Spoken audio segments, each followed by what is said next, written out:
Hello friends. मैं सी मोहित पुनेठा आप सबका स्वागत करता हूं आपके अपने चैनल टेक्स गपशप में।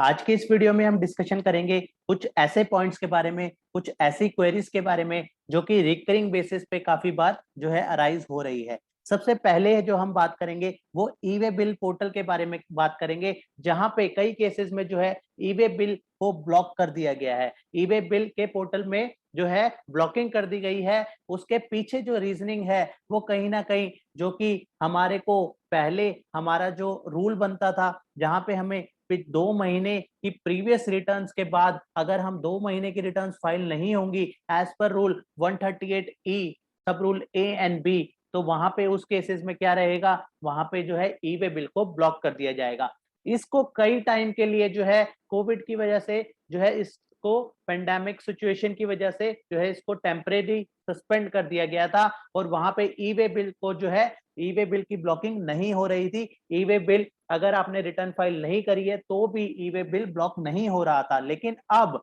जो है उसको 15 अगस्त 2021 के बाद जो है वो पुराने तरीके से ही जो है रूल 138E की इंप्लीमेंटेशन कर दी गई है। अब जो है अगर जून अप टू जून 2021 तक की रिटर्न फाइल नहीं हुई होगी तो उस केसेस में जो है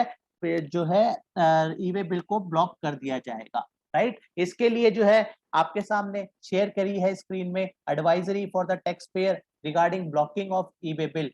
जो कि यही बात करता है कि आफ्टर 15 अगस्त 2021 जो है पुराना जो तरीका था as per rule 138E of CGST rule 2017 वही सेम जो है इफेक्ट में आ जाएगा। वो रूल कहता था नॉन फाइलिंग ऑफ 2 और more return GSTR 3B monthly या फिर quarterly frequency as the case में be for the period up to 30 June 2021। तो इस केसेस में मई और जून की अगर रिटर्न पेंडिंग होगी तो उस केस में ई वे बिल जो है ब्लॉक कर दिया जाएगा। और उसके उसके बाद सेकंड केस में था नॉन फाइलिंग ऑफ 2 और more statement of GSTR CMP 08 for the quarter ended first quarter for the financial year 21-22। तो ऐसे दोनों केसेस में जो है ई वे बिल को जो है ब्लॉक कर दिया जाएगा एज पर रूल 138E, जो कि कुछ टाइम के लिए सस्पेंड कर दिया गया था, लेकिन 15 अगस्त के बाद इसको दोबारा से जो है रिवाइव कर दिया गया है। तो अब जो है अगर किसी के केस में पेंडिंग रिटर्न है तो उस पेंडिंग रिटर्न को फाइल कर दीजिए, और उसके बाद क्या करना होगा, उसके बाद हमें जो है अनब्लॉकिंग के लिए जो है रिक्वेस्ट रेज करनी होगी पोर्टल पे, और उसके बाद जो है हमारा जाके जो है ई वे बिल जो है अनब्लॉक होगा। तो इसके लिए हमें क्या प्रक्रिया अपनानी पड़ेगी, अगर हमारा ऐसा केस होगा तो हमें सबसे पहले अपनी रिटर्न फाइलिंग करनी होगी 2 महीने की, मई जून तक की हमारी रिटर्न पूरी अप टू डेट होगी, और उसके बाद जाके जो है हमें अपना रिक्वेस्ट रेज करनी होगी for the unblocking of portal. Right, तो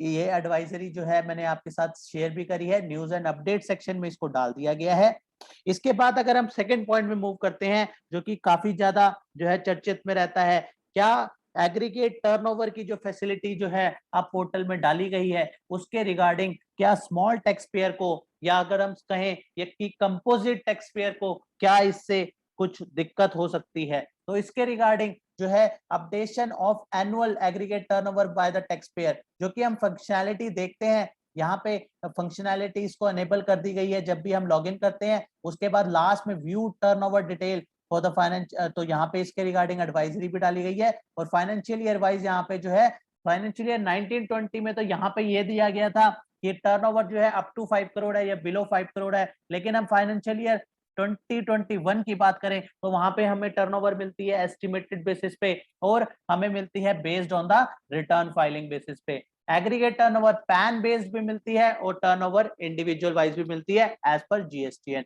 राइट, अगर ये जो टर्नओवर हमें पोर्टल दिखाता है, अगर हमें इसमें कोई ग्रीवेंसेस लगते हैं, कोई कमी लगती है, या हमें लगता है कि ये जो टर्नओवर दिखा रहा है ये गलत है, तो हम इसके रिगार्डिंग self-service.gov.gst system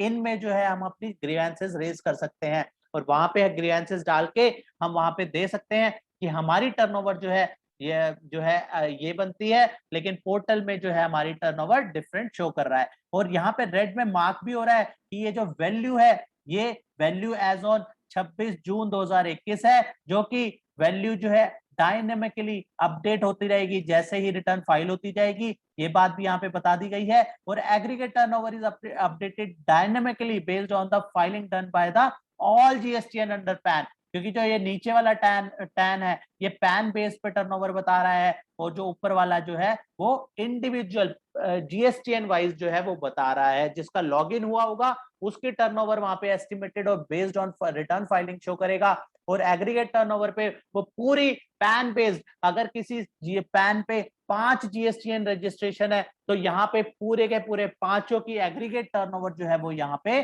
शो करेगा नीचे वाले कॉलम में, राइट। तो ये वाला भी डायनेमिकली अपडेट होता जाएगा, और जो ऊपर वाली टर्नओवर है वो भी डायनेमिकली अपडेट होती जाएगी। और यहाँ पे लिखा है फाइनल टर्नओवर और एग्रीगेट टर्नओवर जो है वो आफ्टर, जब टैक्स ऑफिसर वेरिफिकेशन कर लेगा 11 अक्टूबर 2021, उसके बाद जो है फाइनल टर्नओवर और एग्रीगेट टर्नओवर जो है वहां पे डाली जाएगी। तो इसको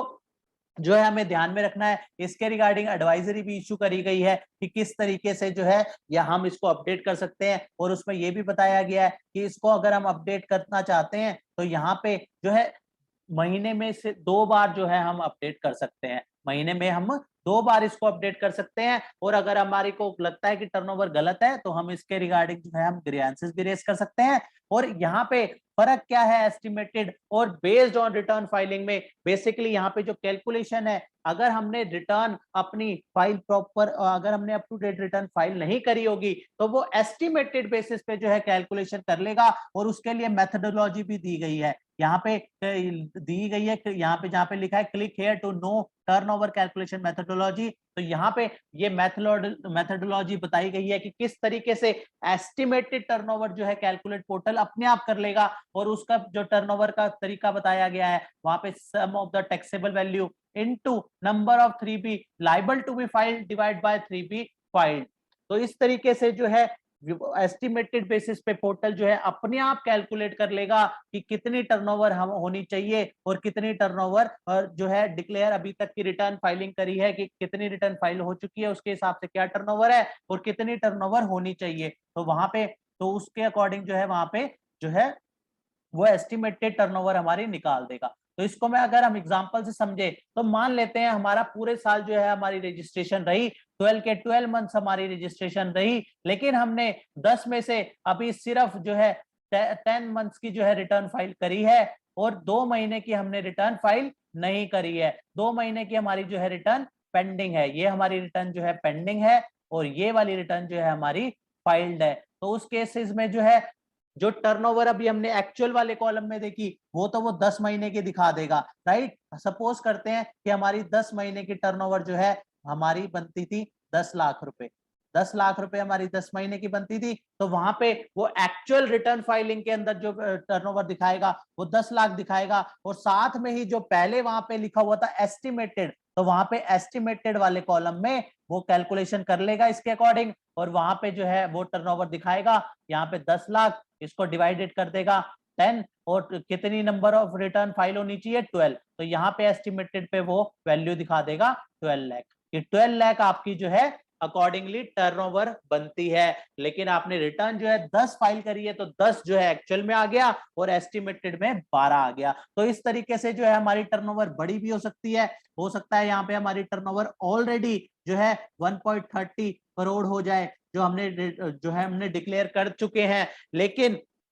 हमारी जो 2 महीने बैलेंस बचे हैं इस महीने में हमारी सेल नहीं हुई हो, लेकिन जब ये एस्टिमेटेड कैलकुलेशन करेगा तो 1.30 डिवाइड बाय 10 इंटू 12 करेगा, तो हो सकता है हमारी यहाँ पे टर्नओवर 1.5 करोड़ से एक्सीड कर जाए। तो हमारे को उन केसेस में जो है अगर हम कंपोजिशन ऑप्ट करना चाहते हैं, अगर हम रेगुलर से कंपोजिशन ऑप्ट करना चाहते हैं और हमारी ये एस्टिमेटेड टर्नओवर अगर 1.5 करोड़ से बढ़ गई तो वहां पे हमें रिस्ट्रिक्ट कर देगा पोर्टल कि आपकी जो टर्नओवर है वहां पे उस हमें कंपोजिशन में नहीं आने देगा। तो इस तरीके से जो है हमारे को यहाँ पे प्रॉब्लम हो सकती है। तो इसलिए जो हमने स्टार्टिंग में बात करी कि क्या स्मॉल टैक्स पेयर को प्रॉब्लम हो सकती है इस तरीके से मेथोडोलॉजी से, तो हाँ प्रॉपर प्रॉब्लम हो सकती है। यहाँ जो हमने एग्जांपल लिया लास्ट में, इस तरीके से अगर टर्नओवर बढ़ गई, अगर इस तरीके से टर्नओवर एक्चुअल टर्नओवर 1.30 करोड़ और एस्टिमेटेड टर्नओवर अगर 1.5 करोड़ से ऊपर चले गई, तो वहां पे हो सकता है स्मॉल टैक्स पेयर को दिक्कत आ जाए, हो सकता है उसको कंपोजिशन लेनी हो, लेकिन और उसकी लास्ट के 2 महीने में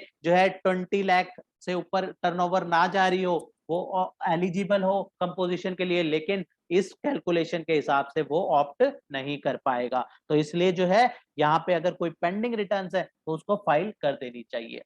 राइट। तो आज हमने बात करी, सबसे पहले हमने बात करी ई वे बिल पोर्टल के रिगार्डिंग। वहां पे अगर पेंडिंग जो पुराना जो रूल था 138 का, उसी को ही जो है दोबारा से इंप्लीमेंट कर दिया गया है। जो बीच में हमें पैंडेमिक के टाइम में जो है हमें रिलैक्सेशन मिली थी, उसको हटा दिया गया है। दूसरी हमने बात करी कि ये जो एग्रीगेट टर्नओवर का जो क्राइटेरिया आ गया है, क्या ये इफेक्ट कर सकता है स्मॉल टैक्स पेयर को? तो डेफिनेटली जो है ये स्मॉल टैक्स पेयर को इफेक्ट कर सकता है। तो आइए एक और डिस्कशन कर लेते हैं, जो कि काफी बार जो है हमारे पास क्वेरी में आई है। तो हम तीसरी अगर हम बात करें आज के डिस्कशन में, तो तीसरी जो बात है वो है एमएनएसटी स्कीम के बारे में। तो कई क्वेरी हमारे पास इसके रिगार्डिंग ये आई कि एमएनएसटी स्कीम तो अभी हमारे पास कुछ टाइम इसके लिए पड़ा है, लेकिन कुछ केसेस में जो है हमारे पास हमें लगता है कि हमारा जो है 31 अगस्त 2021 तक जो है हम इसको अवेल नहीं कर पाएंगे, कुछ ही टाइम रह गया है, कुछ ही दिन शेष बचे हैं। तो हम अगर इसको अवेल नहीं कर पाएंगे तो क्या हमें जो लेट फी लगेगी, अगर हमने एमनेस्टी स्कीम का बेनिफिट नहीं ले पाए, राइट, हम इसका बेनिफिट नहीं ले पाए, तो उस केस में जो हमारी लेट फी एप्लीकेबल होगी, क्या वो एज पर ओल्ड जो हमारा जो ओल्ड तरीका था उसके हिसाब से होगी, या जो अब जो लेट फी नई तरीके से आई है एज पर टर्नओवर, वो एप्लीकेबल होगी। तो इसको समझना होगा कि एमनेस्टी स्कीम का बेनिफिट जो हमें जुलाई 17 से लेकर अप्रैल 2021 तक के रिटर्न के लिए दिया गया है, जहां पे हमें को टर्नओवर के बेसिस पे जो है हमारी लेट फी को रिस्ट्रिक्ट कर दिया, मैक्सिमम लेट फी को कैपिंग लगा दी गई है। उसका बेनिफिट लेने के लिए हमें जो फाइलिंग करनी होगी, उसका फाइलिंग का पीरियड जो है वो दिया गया था 1 जून 2021 से लेकर 31/8/2021, जो कि बहुत ही नियर हमारी डेट हो चुकी है। अगर किसी केसेस में अगर हम इसको बेनिफिट नहीं ले पाएंगे, तो हमें क्या ओल्ड रेट पे हमारा जो है लेट फी लगेगी या न्यू रेट पे लगेगी? तो इसका जवाब बेसिकली ये है कि नए रेट की जो लेट फी है वो आगे के मंथ के लिए है। ये जो एमनेस्टी स्कीम है वो हमें पुराने पीरियड के लिए जो है दी गई है। इस पुराने पीरियड के लिए बेनिफिट देने के लिए जो हमें ये भी कंडीशन दी गई है कि हमें इस पीरियड के अंदर फाइल करेंगे, तो ही हमारे जो इस पीरियड की, ये जो अब मैं मार्क कर रहा हूं, इस पुराने पीरियड की जो है हमें लेट फी को रिस्ट्रिक्ट कर दिया जाएगा। लेकिन अगर हम इस पीरियड, ये वाला जो पीरियड है, हमें अगर हम कहें जून, जुलाई और अगस्त, इन 3 महीने के अगर हम अंदर नहीं करते, तो हमारे को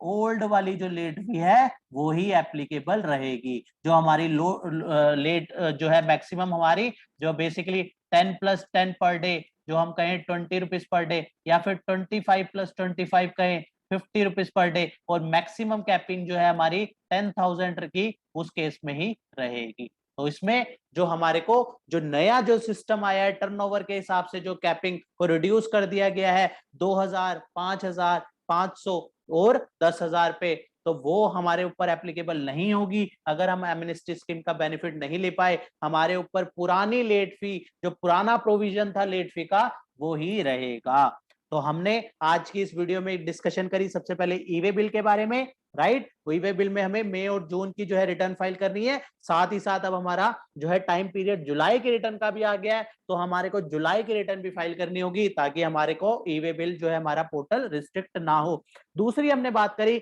स्मॉल टैक्स पेयर के केस में क्या कंपोजिशन में हमें प्रॉब्लम हो सकती है अगर हमने जो है एग्रीगेट